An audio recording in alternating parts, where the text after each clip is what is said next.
One quarterback to win his debut in 20 years by throwing for checking notes 93 yards while completing 48% of his throws as Belichick predicted. Actually worse than Belichick predicted. You're going to be careful on this.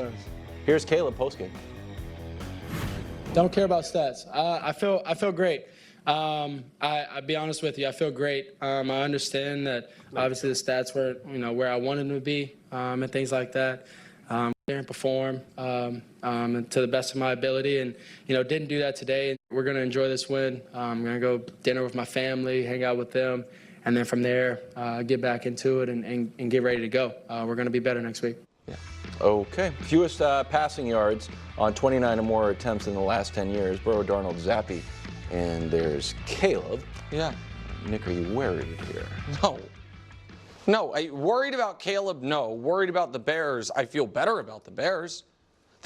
We've never had a rookie quarterback make the Super Bowl. We've had 3 second-year quarterbacks recently win a Super Bowl. Russ, Big Ben, Tom Brady. What did they all have in common? Kick-ass, awesome defenses. Looks like the Bears have that. As far as Caleb goes, I'm old enough to remember Wilds. Yeah. Going up against Will Levis and the Titans? What are we talking about here? I'm going to defend Caleb Williams and the Chicago Bears, but we have to be honest about what we're seeing here. Okay? They have this amazing defense based off of beating Will Levis and the Tennessee Titans. The Bears can have a great defense. They absolutely can. I think they will. Drawing the conclusion that they have a great defense because of what they did against, say it with me, Will Levis and the Tennessee Titans is not how you reach that conclusion. Not only ever caring about quarterback wins, but also showing me this graphic, which basically said Caleb had no chance to win the game. Number 1 overall picks in their first start ever since the last 20 years, never win. The Bears did. Yeah, he did it. I also know that Caleb, the reason he's not worried about stats, is because the guy's a student of the game. Well, I don't know. We can show you a couple quarterbacks I know you guys love. One was a number 1 overall pick. One might be Bruce, current MVP.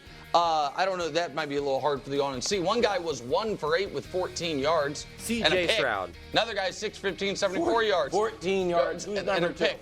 Well, you're about to see it. Number 1 overall pick, 2-time MVP, 5-time Super Bowl participant John Elway, and the other one, Bruce, current MVP, I would imagine, Josh Allen. This is currently the worst graphic I've ever seen in my life. Oh, I'm sorry. NFL debuts. NFL debuts for quarterbacks. Can I show you something? Yeah, go ahead. Because Wild said he was going to checkmate me, so I want to see it. Sorry to Greg and Brew, but let's have it. He did well. Let's have a stat off. He did great. Here's my full screen, and Greg, you can be the judge. Throwing to the Bears yesterday. Will Levis, 2 completions, 52 yards, a touchdown. Caleb, 14 completions, 93 yards, 0 touchdowns. So strong performance from both quarterbacks. Nobody said. Who said Caleb played well? You asked, am I worried? I'm not worried because you told me. At what level is? I'll go to Greg. Greg, at what point would you be worried about Caleb? Is it just a debut? He could do no wrong? No, I'm not worried. He lost him again. He threw picks. He tried his best. The ball over. He did nothing. I don't think if you watch this game, I don't think the Bears truly offensively did enough to set him up for a great success. In my opinion, what they did was they rolled out a quarterback that they wanted to show up. He's very talented. He has one of the best arms we're going to see all season long. And they forgot that they were second in the league in rushing last year. They were second in the league in rushing attempts last year. You can't forget who you are offensively just because you got a transcendent talent. Yeah, coaching alert. He missed some throws, though. He definitely missed some. He didn't. No, he played Every quarterback is going to miss some throws. We're making it seem like he was going to come out here and just be Patrick Mahomes as is today, and his first time under. I posted a video saying all this stuff before this ever even came out. So I just gotta point that out. I said exactly what Greg just said, exactly verbatim, and I posted it. I recorded it and posted it, but this show was live before it was ever even recorded. Center in his year 2. This is good for Caleb because it lowers expectations. They got way out of control. Expectations. It lowers expectations. And I don't know that I'm not saying he had a big head, but it humbles him. It makes you go back into the lab. The way he played in the preseason, he's probably thinking, oh, it's about to be on. This feels like USC. And now he's like, oh, I'm with the big boys now. I have a lot of work to do. And they get the win anyway. And I just want to get someone on the record. Wild's victory lapping Belichick's Caleb take smells a lot like the victory lapping of Tarazi's Caitlin Clark take. No, Belichick said he completed 50% of his passes, and you claim Belichick doesn't know how to look at QBs because he drafted Mac Jones and a bunch of other guys and that the 11 guys before weren't Tom Brady, sure, and he came out and threw for less than 50%. Yes, and I think that Belichick's opinion on Caleb at the end of the year is going to age poorly. I don't think Belichick's commentary was just about, I don't think the question was, what do you think he's going to look like in the first game of his career? It was more of a holistic thing. No, I don't see Here's where I wouldn't compare Caitlin and Caleb, though.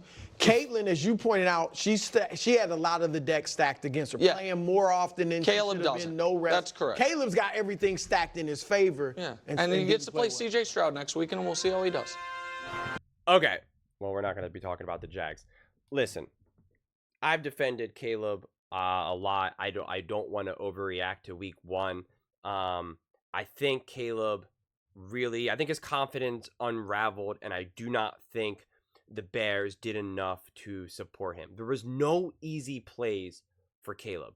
Just none. Yeah, he missed some guys that were open, like all quarterbacks do, and all quarterbacks turn over. Again, Patrick Mahomes. That's why I keep saying that, because he is the Patrick Mahomes. And yet he had one interception and easily could have been two. So if Patrick Mahomes is throwing interception-worthy balls, then any quarterback's going to do it. If we use Patrick Mahomes as the frame of reference of the top of the top of the top, a rookie in his first game is going to make some mistakes. If the guy at the top of his game with the top coach is going to make some mistakes. So it's just going to happen. And the real thing that I liked was that they did show trust in Caleb Williams, right?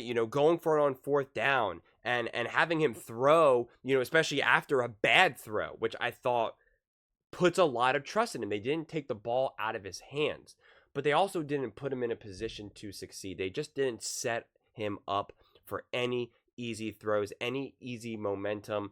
I thought earlier they were establishing the run, but I don't really think they did a good enough job to do that. And I just think they asked too much from Caleb. I really do. And I think it was obvious that the moment started to kind of unravel for him, and understandably so. And that's why I wish he was a little bit more honest. I kind of called him out because I think he was being dishonest before about saying he doesn't feel nervous or this or that, and I gave the whole talk about it. And if you're a Chicago Bears fan watching this and this is your first video, I have praised Caleb and the Bears for months and months and months, and I'm not jumping off it, and I'm not saying that he's bad, so don't watch this video and say, oh, this guy just doesn't like the Bears, because it's just not accurate. It's just not accurate. But I try to evaluate things as honestly as possible. And this wasn't a great outing, but it doesn't mean that I think, because a lot of people are using this to say, I told you Caleb was overhyped, I told you Caleb will be a bust, and I think that's nonsense. I think that is pure and utter nonsense. But again, though, to use this game as a reference point to how the Bears will fare moving forward, I just think is absurd, right? I mean, like the Tennessee Titans, like with Will Levis, no. I don't think Will Levis is even an NFL quarterback at this point. You want to talk about a bust, probably Will Levis, if you can even call him a bust, considering where he was drafted. So I'm not going to use his offense as an indicator how good the Bears' defense is. And quite frankly, I know the Titans probably have a pretty potent defense, but I don't think it's going to be a top defense in the NFL. And then that's the offense that we got with the Bears. So I think all in all, though, it ends up being a good thing, as I've said in my previous video, that Caleb is going to have a lot to work on this week. And if I were him, he's going to feel like he needs to get back to work. There's no way he feels good, but he says, oh, I don't care about stats. That's nonsense. I know you do. Everybody does. People always want to act like that. They care. He wants to play better than what he did. Caleb is not dumb. Caleb knows he needs to play better. And I know he does not feel comfortable right now. There's no way he feels comfortable. He is going to eat with his family. He is going to try to tell himself that it's okay. But he knows it to his core. That was not a good outing. He's not going to panic. He's not going to say, oh my God, I'm terrible. But come on. Of course. We all saw it, and he felt it. He experienced it. He's not delusional.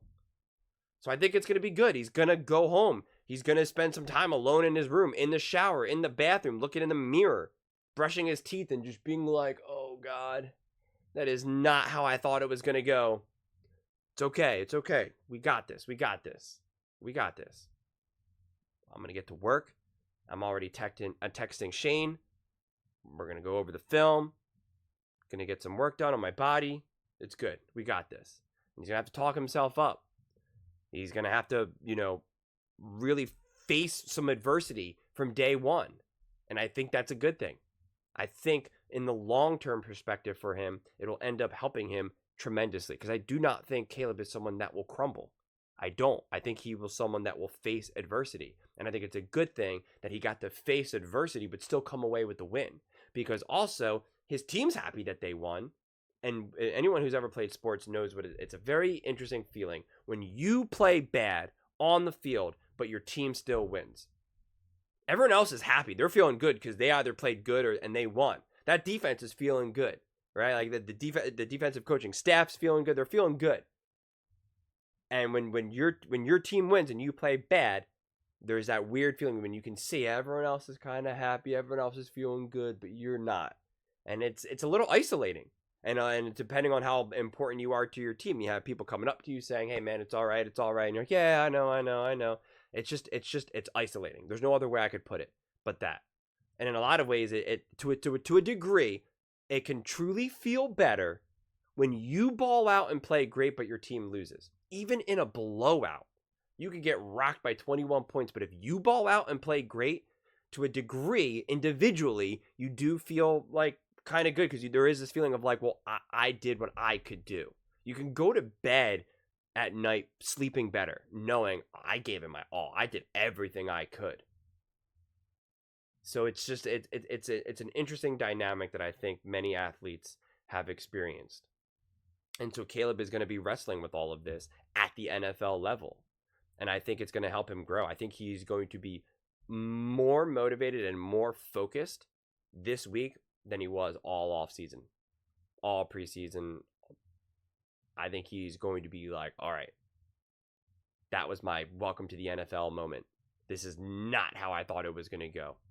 And I hope the same thing kind of happened with Shane Waldron to a little bit, where he's like, all right, I got to, scheme this a little bit differently. I got to get Caleb easy plays. We got to build momentum. We got to establish the run game. We got to give him a little bit bigger of a margin of error. Then we can let Caleb be Caleb. Then Caleb can dazzle us with some of those magical moments. But we got to get him the easy plays. Patrick Mahomes only works because Andy Reid gets him the easy plays as well. We know what it's like when we have a player who has to constantly rely on the magic. That player is Josh Allen, and it's exhausting, and it doesn't lead to rings. Mahomes' way leads to rings. Mahomes and Andy Reid, the best duo. That's what Caleb Williams and the Bears have to find a way. I trust that Caleb Williams will find his footing from a dynamic perspective. I think he will learn how to scramble in ways where he doesn't get sacked for a loss of 19 yards. Right? I think he's going to be able to do the things as advertised. But they got to get him the easy plays. They got to. And they can't rely on him to drop back 35 times in the very beginning of his career. They can't. You got to hand the ball off. CJ Stroud, seasoned veteran, let's go. Handed the ball off 30 times, I think it was. You got to just make a job easier for your young quarterback. But those are just my thoughts. I would absolutely love to hear yours. What did you guys all think about Caleb Williams? Should you be worried about Caleb? Do you think Caleb is already a bust? It's over. And do you think the Bears can bounce back from this and kind of, maybe even build off it to a degree and fight their way into the playoffs? Let me know in the comments below. I read every single comment, so whether you agree with me or disagree with me, either way, let's get in some discussions, let's get in some fights, but ultimately, let's just have some fun. And please do consider subscribing. We are building an amazing community here, and I would absolutely love to see you part of it. I want to build something that we all genuinely feel connected to, something that we're really excited to be part of. I think we're well on our way to doing it. And please don't forget to give this video a thumbs up, as it really does help with the visibility and the algorithm. Thank you so much, and see you next time.